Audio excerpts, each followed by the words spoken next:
I'm joined today here on Primetime Local News with Kayla Perrin. She is a USA Today bestselling Canadian author. She's out with a new book that she had a hand in writing called A Second Chance for Love. Before we get into that book, though, Kayla, I just want you to tell our viewers a little bit more about yourself. I've been writing since I could hold a pencil, and I live in the Toronto area. And as well as being multi-published, I work in the film business as well. I do a little bit of acting, but some stand-in work or background performing. But I've been writing probably now for like 20 years. So now this new book, A Second Chance for Love, is out now just in time for Mother's Day. Can you just tell me a little bit more about this book? Well, this is a really lovely collection of 4 different stories, and I have one of the stories in the anthology, and it features women who either are biologically mothers, or one of the characters can't have children, but becomes an adoptive mother. So it's all centered around Mother's Day and the love we have for our moms and love of being moms, and giving these special women some love in their lives that they so much deserve. Happy love, good happy endings, sweet stories. And obviously, this book, as you mentioned, was an anthology, so you were able, to work. You did your own story, but it was a collection of multiple authors. Can you just talk a little bit about the writing process and what it was like to be able to put this book together?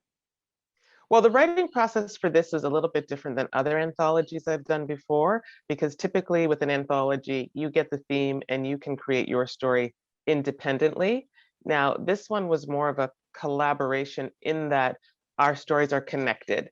So all of the heroines in the book, they all live in the same city, which is called Sea Glass Bay. It's a fictional city that we came up with, and they're all friends.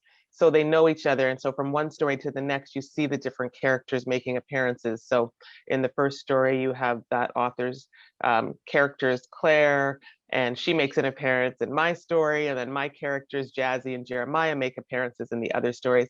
And all the 4 women are friends, and they like to hang out at the tipsy table once a week. And so in that sense, we've created a community where the reader gets to follow the different characters throughout the entire anthology, while seeing the other main characters make appearances in the various stories. That sounds very cool. It's kind of like things are crossing over. Yeah, and that's not how I've done it before. So I think it was more fun to do it this way, because we really created a bigger sense of community with the stories like this. Now, it seemed like this book would be geared more towards women, but what are some of the themes that are in this book, and what kind of who would be an ideal reader of a book like this?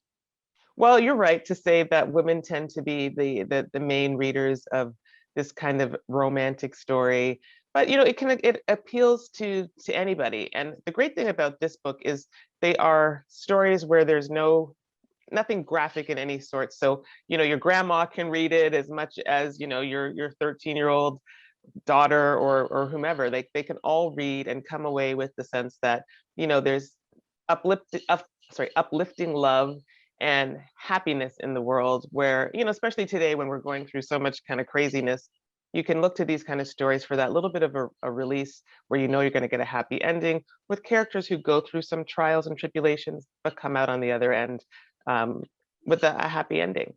It's a nice escape. Yeah, exactly. And so, how did it come to be that this book came to existence, and you were able to, partner with these other authors? Well, I have to give credit to the editor, whose name is Leslie Robbins. So she edited all of the stories, and she did a Thanksgiving anthology with the same authors last fall.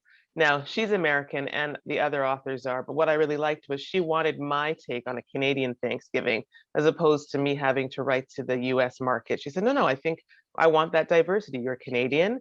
Let's, write about a Canadian Thanksgiving. And one of the reviews even kind of pointed out that they liked that. They liked seeing the Canadian element represented.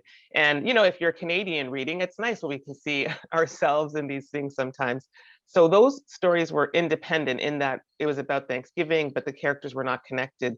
So that one was really well received. So she wanted to do this anthology again with the same authors, and that's how we've done this. And now there's a plan for another one continuing at the Sea Glass Bay location, because I think the readers are enjoying this connected community. So we're going to give them more of that. Awesome, that's very exciting. Yeah. Now, Thank for you. people who are interested in picking up a copy of this book, how are they able to do so? Okay, so the book can be at this point ordered online. You can go to Amazon.com. I think all of the outlets. You can go to my website, which is authorkaylaperrin.com, and you'll see links to get this anthology. And not only that, if you go to my website, there's a link to get the Thanksgiving anthology for free. So they're offering that as a promotion right now, the publisher. So you can read that story for free. And if you go to Arc Manor, it's a little bit cumbersome. I just recommend probably going to my site or just looking up A Second Chance for Love. You'll find it. But again, if you go to my website, there's links directly to take you to buy it. Awesome, Kayla. Thank you so much for taking some time to talk with me today. Thank you so much for having me.